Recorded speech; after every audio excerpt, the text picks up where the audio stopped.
Roots.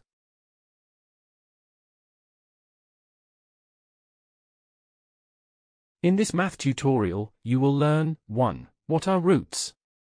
2. What is the geometrical meaning of square and cube roots? 3. What is the closest operation to roots?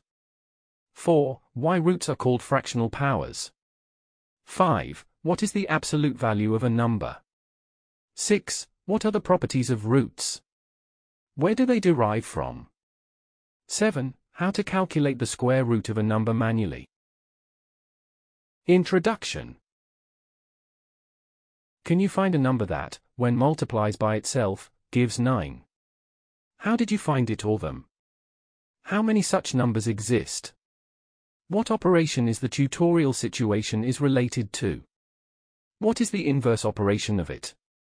In this tutorial, we will deal with roots, the inverse of powers. In this way, we complete the framework of operations used in arithmetic or algebraic expressions.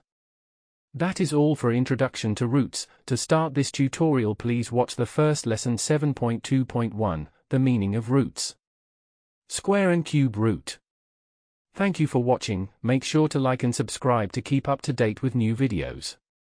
For more information, calculators, and tutorials, please visit www.icalculator.info.